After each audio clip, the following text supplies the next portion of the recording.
So, welcome to week 5, and we're going to be focusing on development and socialization. So, experiences and socialization have strong influences on who we are, who we become, and how we see ourselves and the world.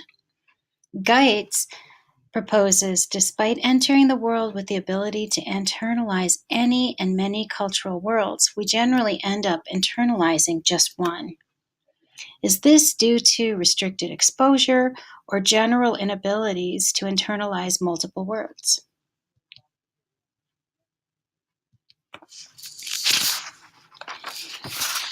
So, culture is not instinctual or hardwired from birth.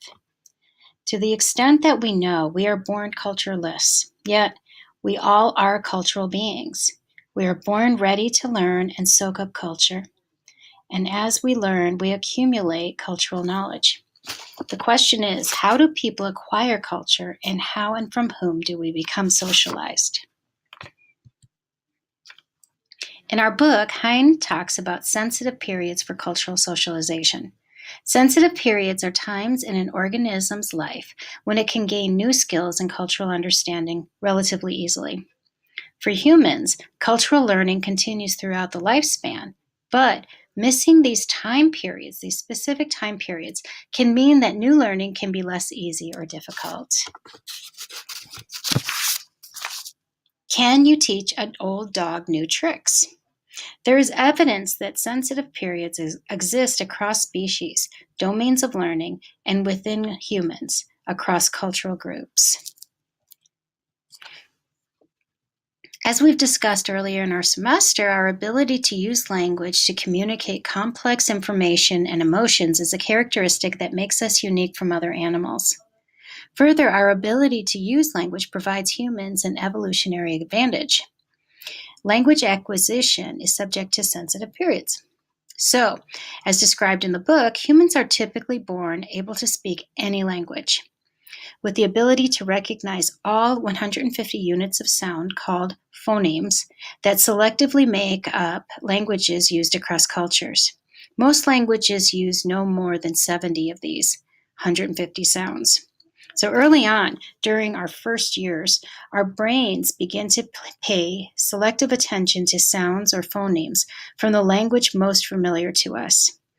As our brain becomes accustomed to a particular language's phonemes, it also loses the ability to perceive phonemes not used in this language, discriminating sounds used in different languages. This idea of sensitive periods for language is exemplified by the studies that show how older brains lose their perception to unfamiliar phonemes.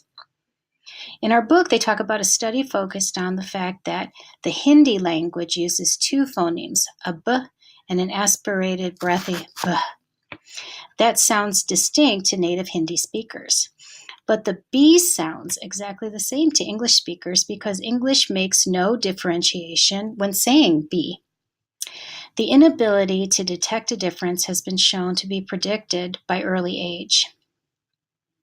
As can be seen in this graph from a study conducted in 1984, when English language babies are born, they could hear the two B sounds. But in mere months, they lost this ability. Meanwhile, the older Hindi infants could distinguish the difference because they were culturally accustomed to hearing and using the two Bs. After a sensitive period, it would be difficult, not impossible, but difficult for an older person to learn Hindi. Think about your experiences learning a second, third, or fourth language. Some people find it very easy, and this might be due to exposure to different sounds early in life. So after this brief lecture, I'll give you access to a Hindi consonants video. It's sort of a language video for kids to listen to learn the Hindi language. And we'll see if you can understand or even perceive the difference between the sounds of the consonants. I found it very funny because I couldn't hear any differences.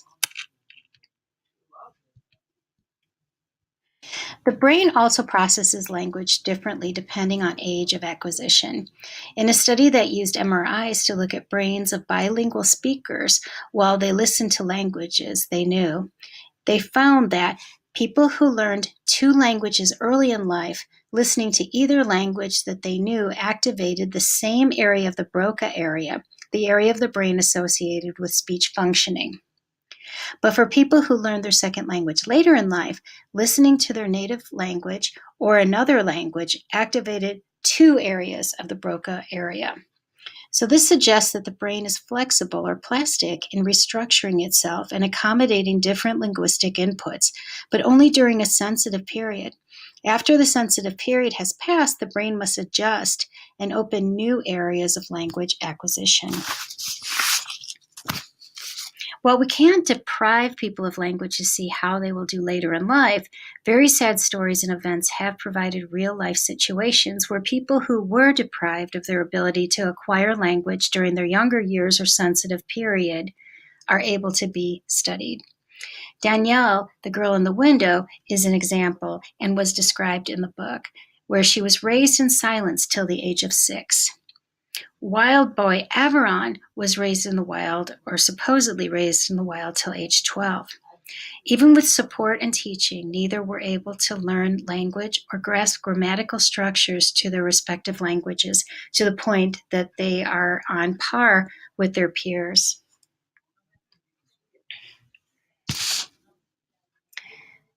Other studies, one in which Hein, our textbook author Hein, was a part of, investigated the existence of sensitivity not for language but for culture. The study examined cultural identification with both Chinese and Canadian culture among Hong Kong immigrants to Canada. Note, regardless of age, they identified with Chinese culture, but they identified new culture dependent on age, possibly due to Chinese enclaves. The analysis they used focused on finding the role of age of immigration and years spent in Canada. What they found was immigration before age 15 led to greater identification with Canadian culture as one spends more time in Canada. Immigration after age 15, they found no relationship to time spent in Canada and Canadian identification. So what they're suggesting is that 15 years of age might be a sensitive period for identifying with another culture.